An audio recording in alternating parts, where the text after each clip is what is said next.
जी हाँ, खंडवा शहर की एकमात्र पेंट की दुकान जो है भारत सरकार द्वारा ISO प्रमाणित, जहां आप पाएंगे एशियन पेंट्स और ड्यूलेक्स पेंट्स की सारी रेंज और भारतीय रेलवे में लगने वाला एपॉक्सी पेंट्स।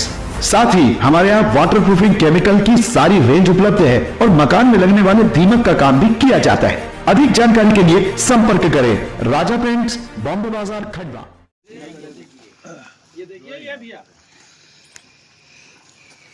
वही खड़ा है, उधर के लिए रहमान कैसा बोल रहा हूँ कि जैसे यहाँ तक के रेलवे ने निशान लगा। हाँ ठीक है, पहले आपको बोला, आपने ये तोड़ दिया। हाँ तो फिल्म बहुत आगे थे हम। ठीक है जी।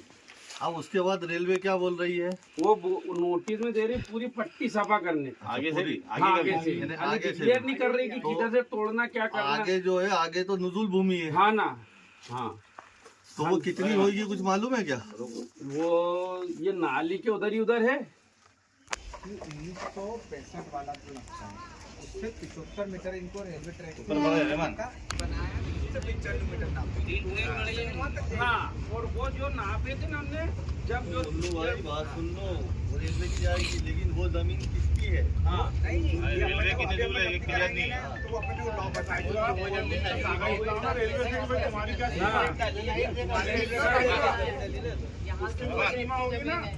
तो बढ़ रहे हैं पुराने उससे जब सिंगल लाइन हुआ करती थी नॉर्मल।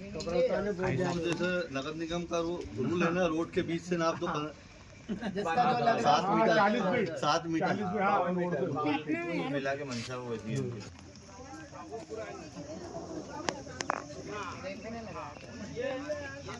ये ना, हाँ वो है। तो ये ना हाजी साहब, वो लाइन से यहाँ आता निकाल।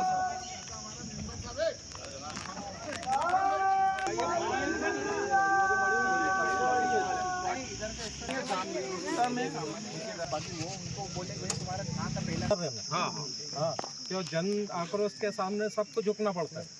भूख हड़ताल में बैठना ही पड़ेगा ना। हाँ, सही अपन भाई हेलो बंद, और उस दिन धरना दिया जाए और ताकि ये आवाज जो आपकी सेंट्रल तक जाए, और सब अपने अपने घर के प्रधानमंत्री आवाज। खेल तमाशा हो गया क्या? लोगों के मकान बांधने लगे, हमको पहले बचाया, अब उजाड़ रहे हैं और पैसा खराब हुआ ना भाई। हमारे 2.5 लाख गए, हमारे सरकार में सब्सिडी मिलनी। अबे फोटो तो ले रहे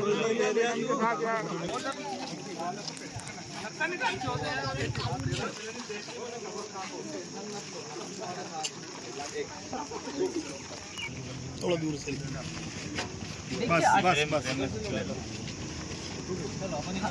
खंडवा की राजनीति में एक नया भूचाल आए दिन आता रहता है, और वो भूचाल लाने वाले लोग कौन? वो सरकारी तंत्र का दुरुपयोग करते हुए भारतीय जनता पार्टी के लोग हैं, जो कहीं रेलवे की आड़ में, कहीं नगर निगम की आड़ में, कहीं क्षेत्र के विकास की आड़ में हर गरीब शोषित व्यक्ति जिसकी आवाज़ को कोई सुनने वाला आज प्रदेश में नहीं है, उसके घर पर बुलडोजर लेकर आ जाते हैं। हाथ में एक नया फरमान होता है कि इतनी तारीख को आपको मकान खाली करना है। आज जब हम यहाँ खड़े हुए हैं कब्रिस्तान के पीछे, यहाँ पर हिंदू मुस्लिम सब तरीके के लोग रहते हैं, कोई एक बिरादरी का आदमी नहीं है। यहाँ सबसे पहले इंसानियत का कत्ल होने जा रहा है। 1965 के नक्शे के हिसाब से रेलवे का सिंगल ट्रैक बार बार बढ़ता जाता है, लेकिन जो नापने की प्रक्रिया है वो उस प्रथम ट्रैक से ना हटकर ट्रैक जब बढ़ता जाता है उस ट्रैक से निकाली जाती है। इनका बस चले तो 1-2 ट्रैक का और नक्शा पास करा के पूरे खंडवा में ही बुलडोजर चला दें। हम आपसे प्रश्न करना चाहते हैं, जब पहले प्रधानमंत्री आवास के माध्यम से इन लोगों को घर उपलब्ध कराए थे, यदि इनके पास पैसा होता तो ये क्यों रेलवे में यहाँ पर बसते? छोटे छोटे मासूम बच्चे दिन भर ट्रेन निकलती है, कोताहल में जीते हैं, पैसा नहीं था, पट्टे सरकारी हैं, और आज केवल आप विकास के नाम पे कि रेलवे का ट्रैक बढ़ाना है और ये रेलवे की जमीन है और अतिक्रमण है, जो आज से 25 साल पहले नजूल की भूमि हुआ करती थी, प्रधानमंत्री आवास की भूमि हुआ करती थी, वो आपके रेलवे के विकास के बाद अतिक्रमण का हिस्सा कैसे हो गई? हमारी लड़ाई इस बात की है, और मकान टूटेंगे तो कांग्रेस पार्टी और खंडवा का आम नागरिक, क्योंकि आज इन लोगों के पीठ पर साजिशाना तरीके से इनके आशियाने लूटे जा रहे हैं। वो दिन दूर नहीं है जो अपने आप को सुरक्षित अपने घर के बीच में मान रहे हैं। अतिक्रमण के नाम पे कल को आपके घर के सामने भी बुलडोजर यदि आ गया तो वो दिन याद रखना, तब यही भाई बहन सब आपके साथ आपके संघर्ष की लड़ाई लड़ेंगे। इसलिए मैं पूरे खंडवा के नागरिक से भी आह्वान करना चाहती हूँ ये लड़ाई इस बात की नहीं है कि गरीब बस्ती के किसी के घर टूट रहे हैं। ये लड़ाई इस बात की है कि इंसानियत का कत्ल खुलेआम सरकारी तंत्र और प्रशासन के माध्यम से किया जा रहा है, जिसकी हमारी खिलाफत है। देखिए, जैसा कि आप सभी लोगों को मालूम है कि रेलवे द्वारा बार बार खंडवा शहर के जो बस्ती के इलाके हैं उनके अंदर बार बार नोटिस दे के ये जताना चाहती है कि ये जो भूमि है ये हम लोगों की है, हमारी है।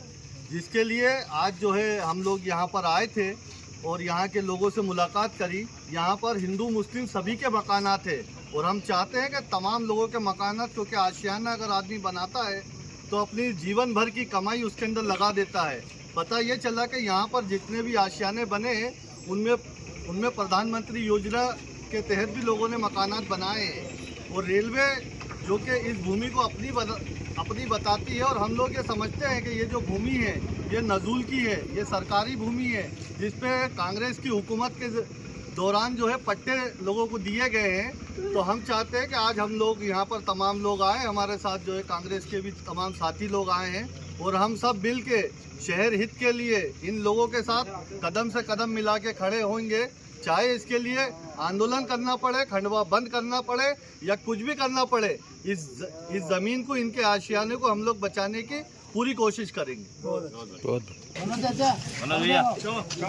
अंग्रेजों ने जितना देश में हाहाकार नहीं मचाया था उससे ज़्यादा बीजेपी पार्टी हाहाकार मचा रही है। और आप देखिए कि किस प्रकार से गरीबों को घर तोड़ रही है और उनको बेघर कर रही है। प्रधानमंत्री आवास में करीब यहाँ पर 100 मकान दिए गए।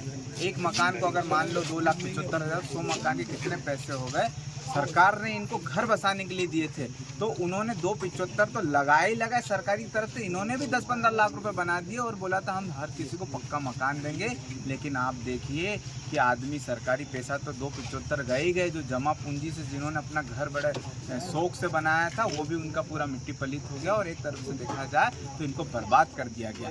रेलवे तो सिर्फ बहाना है, इनको बेशकीमती ज़मीन जो इसको बेचना है और इन्होंने रेलवे के साथ साठगांठ करके नजूल की ज़मीन को भी अपना हक बता रही हैं। और इस प्रकार से जो रवैया यहाँ के जिला प्रशासन का है और यहाँ के नेताओं का है और जो रेलवे अधिकारियों का, ये कतई भी बर्दाश्त नहीं होगा। और आने वाले वक्त में अगर ऐसी कार्रवाई अगर नहीं रुकी तो फिर जन आंदोलन का रूप लेगी और हम इस पर सभी मिलकर हम इसका पुरजोर विरोध करेंगे और हम इन्हें कहीं पर भी इनको घरों को टूटने नहीं देंगे। बहुत बढ़िया।